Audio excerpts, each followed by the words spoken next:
S84 Tamil நேயர்களுக்கு இனிய வணக்கம். பரபரப்பான அரசியல் சூழ்நிலை இடையில இன்னைக்கு ஒரு முக்கியமான விவாதத்தை குறித்து நகர்த்தி இருக்கிறோம். அதுதான் விக்கிரவாண்டி இடைத்தேர்தல் களம் இறுதிக்கட்ட நிலவரம். பிரச்சாரம் ஓய்ந்து நாளை வாக்குப்பதிவு.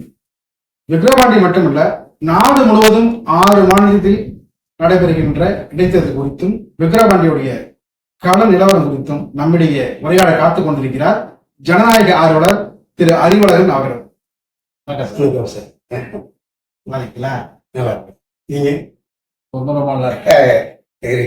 விக்கிரவாண்டி இடைத்தேர்தல் களம் நிலவரம். பிரச்சாரம் ஓய்ந்து நாளை வாக்குப்பதிவு நோக்கி அனைத்து கட்சிகளும் பிரச்சாரம் முடிச்சுட்டாங்க. இந்த தேர்தல் ஆணையத்தினுடைய பணிகள் மும்முரமாக நாளைக்கு வாக்குப்பதிவு முடிஞ்சிருச்சு. பிரச்சாரம் முடிஞ்சிருச்சு. கள நிலவரம் இதை உனக்கு ஒரு ஜனநாயக ஆர்வலரா சொல்லுங்க.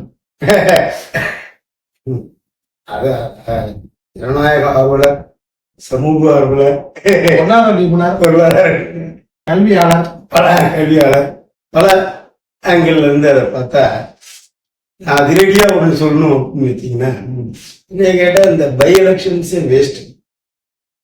பை எலெக்ஷன்ஸே வைக்க தேவை. ஏன்னு சொல்லுங்க, ஜனநாயக ஆர்வலர் வந்துட்டு சொல்லலாமா? சொல்லலாம். ஏன்னா நாட்டின் மேல சமூக ஆர்வலர்ங்கிறீங்களா, அதுவும் கல்வியாளர்ங்கிறீங்களா, பொருளாதார நிபுணர், இந்த 3 பாயிண்ட் ஆஃப் வியூ வந்து பாத்தீங்கன்னா, இந்த பை எலெக்ஷன் வந்து ஒரு ஒரு மாய பிம்பை ஏற்படுத்தும். பிம்பத்தை ஏன்னா ஆளுங்கட்சிகளுக்கு சிட்டிங் எம்எல்ஏ திறந்திருக்காங்க. அதனால அந்த இடத்தை நிரப்புறதுக்கு ஒரு ஒரு இன்னொரு எம்எல்ஏவை கொண்டாடும். அது நியாயமான. ஆனா நம்ம எலெக்ஷன் சிஸ்டமே எப்படின்னா, நான் முன்னோட அதை கோட் பண்ணியிருக்கேன், plurality based system. Plurality, majority கிடையாது. இப்ப இந்த விக்கிரவாண்டி கான்ஸ்டிடியூன்சிலே பார்த்தீங்கன்னா உங்களுக்கு கிட்டத்தட்ட 2,34,000 ஓட்டர்ஸ் இருக்காங்க. 2,34,000 ஓட்டர்ஸ். இந்த 2,34,000 ஓட்டர்ல போன பை எலெக்ஷன், அதாவது 2021 அது நடந்ததுல, ஃபார் எக்ஸாம்பிள் மிஸ்டர் புகழேந்தி தான் இருந்துட்டாரு, டிஎம்கே. அவர் வந்து 48% தான் வாங்கியிருக்காரு. யாரு? ஓட்டர் டர்ன் ஓட் ஷேர் 48% தான் வாங்கியிருக்கோம். Less than 50%. 48% பார்த்தீங்கன்னா கன்வெர்ட் பண்ணி நான் ஓட்டு போட்டதுல ஒரு 98,000 அந்த ரேஞ்சில் வரும். சரி, 93,000 அடுத்து வந்த ஒரு தமிழ்ச்செல்வி, முத்தமிழ்ச்செல்வி, அதிமுக சார்ந்த முத்தமிழ்ச்செல்வி.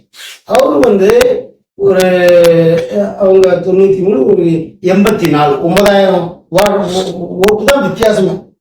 எவ்வளோ? 84 + 9, 93. அவர் 93, 84. இப்போ அந்த 93 விக்டர், அதாவது ஜெயிச்சவரை டெக்ளேர் பண்ணிடுறாங்க, அவர் எம்எல்ஏ. இப்போ அவர் தவறிட்டார். இப்போ அடுத்தது அதே ப்ளூராலிட்டி சிஸ்டத்துல அடுத்த யார் அதிக ஓட்டு வாங்கியிருக்காங்களோ அவரை நாமினேட் பண்றது எலெக்ஷனே தேவையில்லையே. ஜனங்களோட ஒரு மனநிலை பெருசா ஒன்று மாறி இருக்கும். டேர்ம் வந்து 5 years. இதுல அடுத்த ஓட்டு யார் வாங்கியிருக்காங்களோ, அதிக ஓட்டு மக்களோட இது பிரகாரம், எண்ணங்கள் பிரகாரம், அப்புறம் நாமினேட் பண்ணிடுறது நல்லது. ஏன்னா வரப்போது இன்னும் 2 வருஷம், 2.5 வருஷமும்.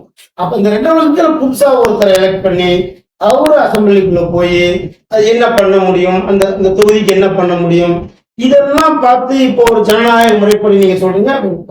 ஆனா ஒரு பை எலெக்ஷன் பண்ணணும்னா இப்பவே பாத்தீங்கன்னா ஆக்சுவலா ஒரு கேண்டிடேட்டுக்கு election commission of India allocate பண்றது அப்போ ஒரு 40 லட்சம் ஒரு எம்எல்ஏ சீட்டுக்கு ஆச்சுங்களா. ஆனா இதற்கு செலவு பண்ணியிருக்கிறது அன்னபீஸ்ல வந்து 50 கோடிக்கு மேல செலவாயிருக்கு. 1000 அப்படி கொடுக்குறாங்க, இஷ்டத்துக்கு வாரி இறைக்கிறாங்க, அந்த லிமிட் எல்லாம் மீறினாங்க. அப்போ அதற்கான ஆதாரங்கள் இருக்கா? என்கிட்ட இல்லை. எப்பெல்லாம் படிக்கிறது, நியூஸ்ல வர்றதை பார்த்து தான் பண்ணியிருக்காங்க அப்படின்னு தான் நான் சொல்லுவேன். ஒரு ஜனநாயக ஆர்வலரா அந்த களத்துல போய் இருந்து அதை சேகரிச்ச தகவல் படி சொல்றீங்க.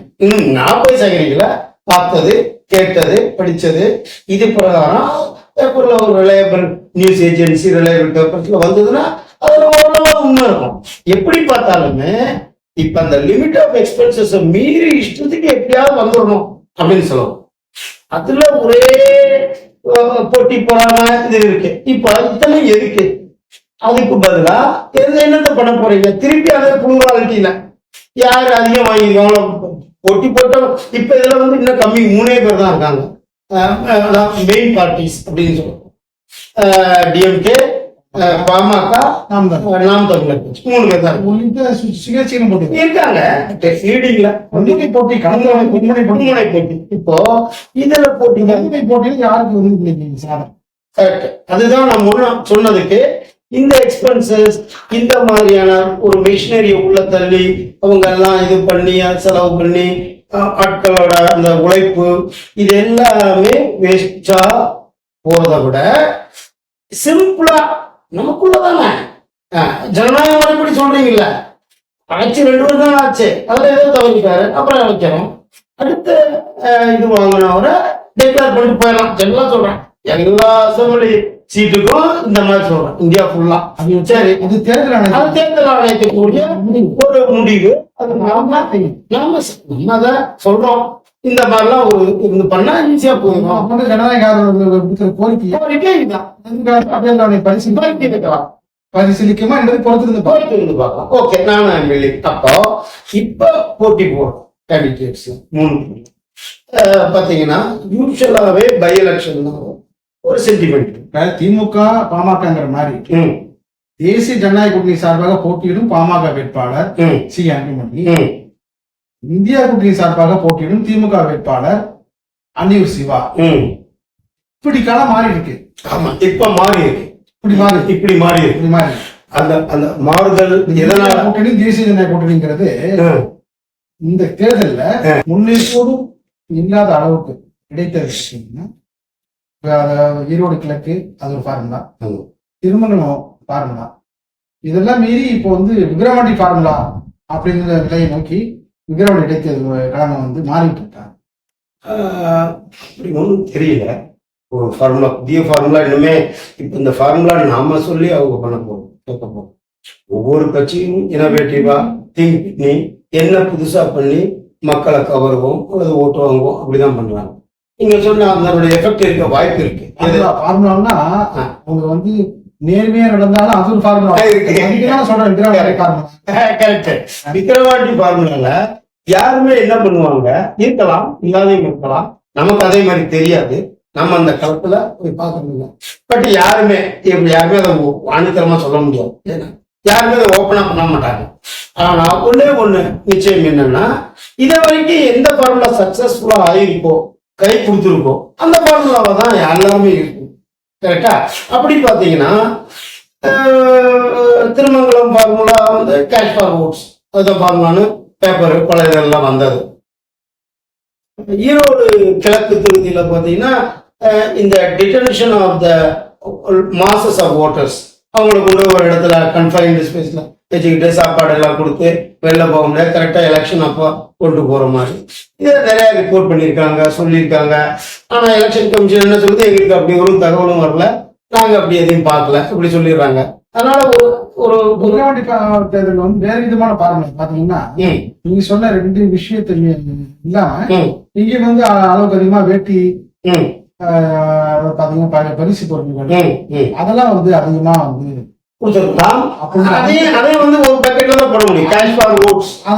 அந்த பேச்சும் இருக்கு.